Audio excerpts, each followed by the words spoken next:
Assalamualaikum warahmatullahi wabarakatuh. Alhamdulillahirrabbilalamin. Pada kesempatan kali ini kita bisa berjumpa kembali. Semoga kawan-kawanku semua selalu dalam keadaan sehat dan selalu dalam lindungan Allah Subhanahu wa taala. Amin amin ya robbal alamin. Baik, pada kesempatan kali ini saya akan membahas yaitu bagaimana cara menghitung jodoh. Ya, jadi eh, banyak sekali kawan-kawanku yang bertanya bagaimana kecocokan tentang perjodohan, ya. Jadi saya belum sempat bisa menjawab, tapi pada kali ini saya akan membahasnya, ya. Jadi kalau kita mau menghitung jodoh atau pasangan kita, seumpama kita mau menikah, jadi kita harus, biasanya kalau dalam budaya Jawa itu kita harus menghitung, ya, weton pengantin si pria dan juga wanita, ya. Jadi biasanya seperti itu. Nah, kali ini saya akan membahas terlebih dahulu yaitu tentang apa yang harus kita perhatikan di dalam perhitungan ini, ya. Di dalam hitungan Jawa itu ada rumusnya, ya. Jadi yang pertama itu adalah sandang,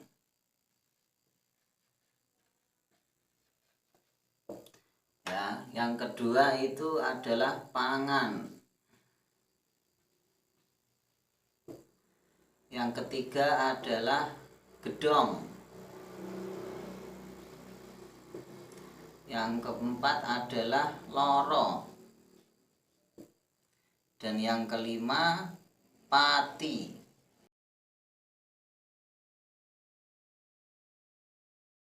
Jadi di dalam rumus atau di dalam budaya Jawa itu kita memakai yang sandang, pangan, gedong, loro, pati, ya. Sebenarnya banyak sekali hitung-hitungan, tapi pada kesempatan kali ini saya memakai rumus yang kelima ini, ya. Nah, apa sih artinya sandang ini? Jadi sandang ini ada dua kemungkinan, yaitu ada plus minusnya, ya. Sandang ini kita bisa ada dua hal, yaitu kita bisa menyandang kebaikan dan juga keburukan. Jadi seperti itu. Tapi dari kata sandang ini kalau dalam bahasa Jawa itu cementel gitu, ya. Jadi apapun yang apabila ada suatu orang yang menikah itu ketemunya sandang, ini biasanya cementel gitu, ya. Jadi mudah menabung, mudah membeli barang. Jadi tapi ada dua kemungkinan, dia bisa menyandang kebaikan juga bisa menyandang keburukan, ya. Contohnya apabila kalian sudah menikah ketemu sandang, ada tetangga yang ngerumpi ngomongin si pengantin tadi, seumpamanya seperti itu. Jadi Anda akan sakit hati. Jadi bisa menyandang kebaikan dan juga bisa menyandang keburukan. Jadi seperti itu, ya. Jadi ini dibagi menjadi dua, kebaikan dan juga keburukan.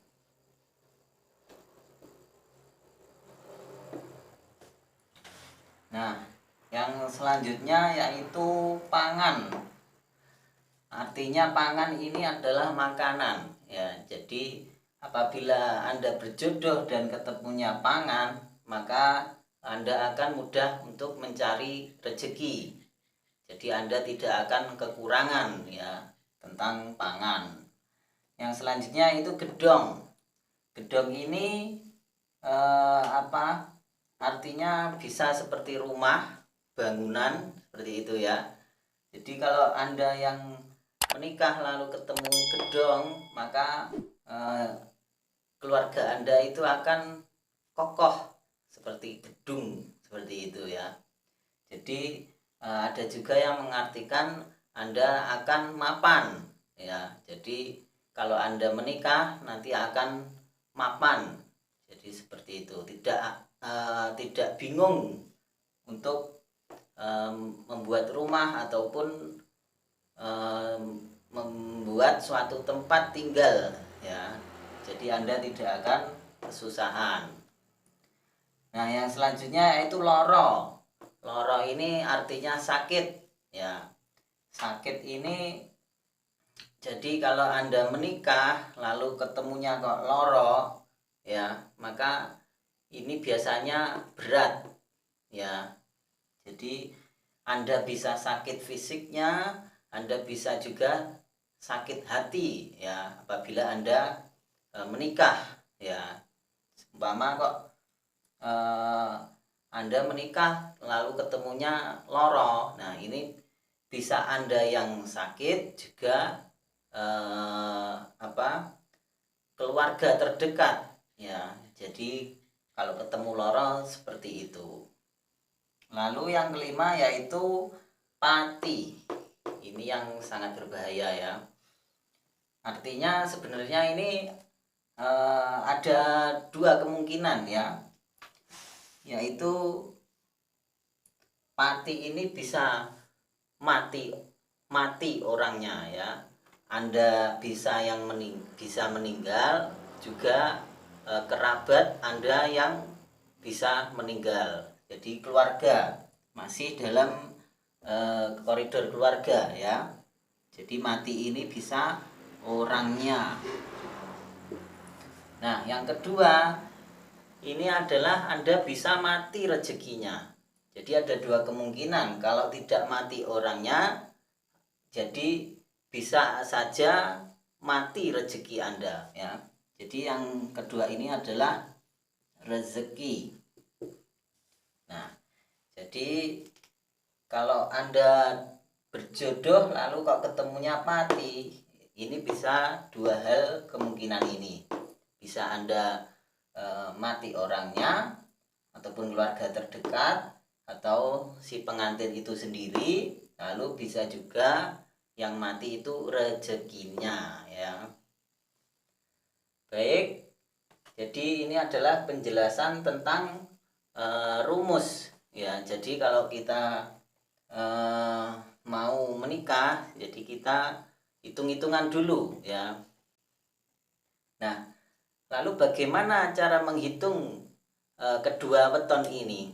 Jadi ada kita hitung itu weton si pria dan juga wetonnya si wanita, si pengantin ini ya. Jadi cara menghitungnya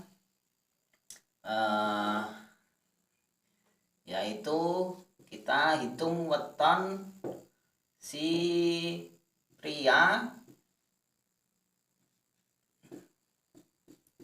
lalu kita tambahkan ya. Jadi weton si pria dan juga wanita.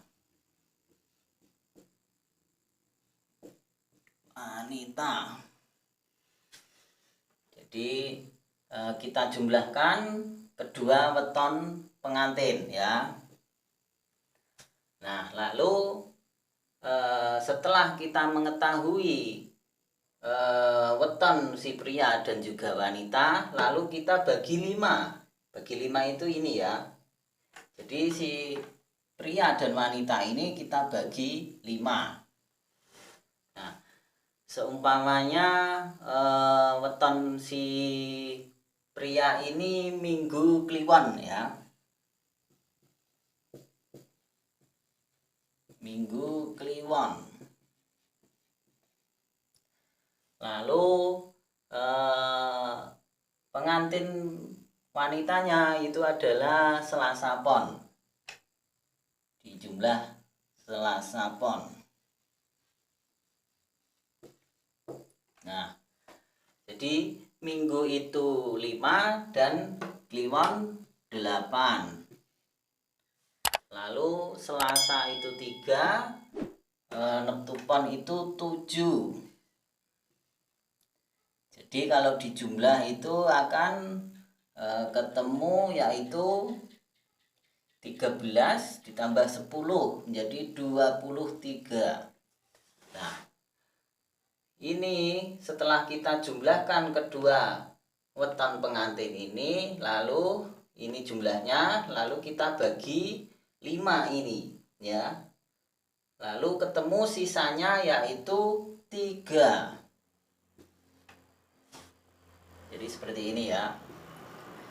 Jadi caranya yaitu weton si pria dan wanita itu dijumlahkan lalu dibagi 5 ya. Nanti sisanya itu kita lihat di rumus yang saya jelaskan tadi. Ini 20 bagi 5, sisanya tinggal 3. Nah, jadi yaitu ketemunya gedong. Jadi seperti itu ya cara menghitung jodoh ya. Lalu ada yang di dalam hitungan itu adalah dari kelima rumus ini ada yang berat ya. Jadi yang biasa kalau orang itu berani, maka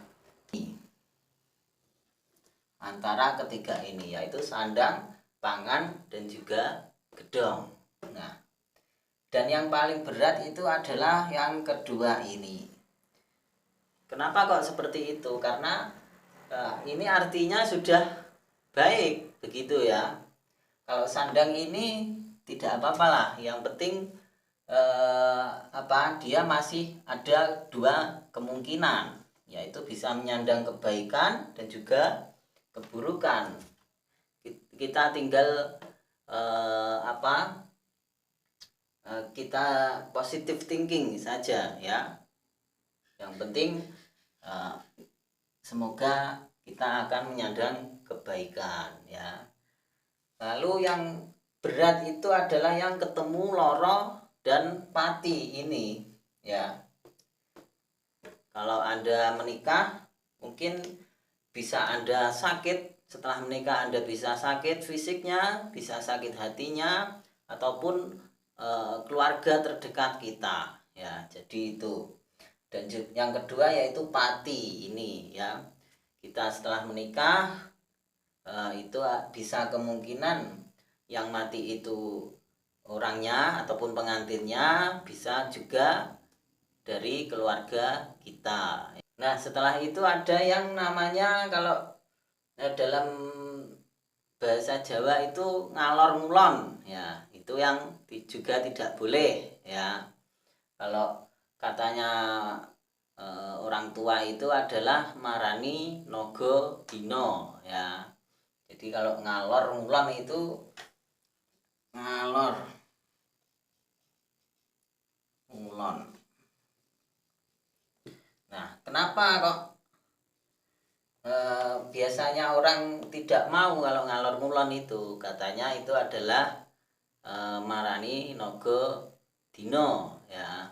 Itu bisa berakibat yaitu bisa berdampak keburukan lah ya. Jadi tapi biasanya juga ada orang tua yang bisa menyarati ya. Jadi untuk menebus bagaimana, seumpamanya udah seneng, udah kedua wanita dan pria ini sudah saling suka begitu. Jadi biasanya kalau ada yang berani mensarati, orang tua yang bisa mensarati itu yaitu bisa berlangsung begitu ya. Nah, yang kedua biasanya itu nyebrang kali ya. Kalau dalam bahasa Jawa itu adalah nyebrang kali.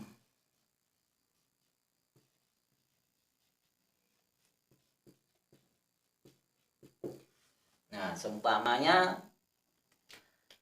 ada ada calon pengantin itu rumahnya itu harus menyeberang kali. Nah, jadi ada suatu desa, tetangga desa, lalu mereka dipisahkan dengan adanya kali, ya, kali yang besar, ya, ataupun berantas lah.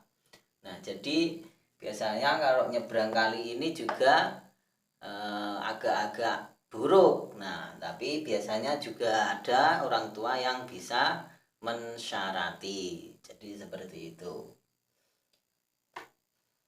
Baik, mungkin kalau ada yang kurang paham, kawan-kawanku bisa bertanya di kolom komentar, dan juga semoga bisa bermanfaat penjelasan saya ini. Dan apabila ada kekurangan ataupun salah kata, saya mohon maaf. Akhirul kalam, wassalamualaikum warahmatullahi wabarakatuh.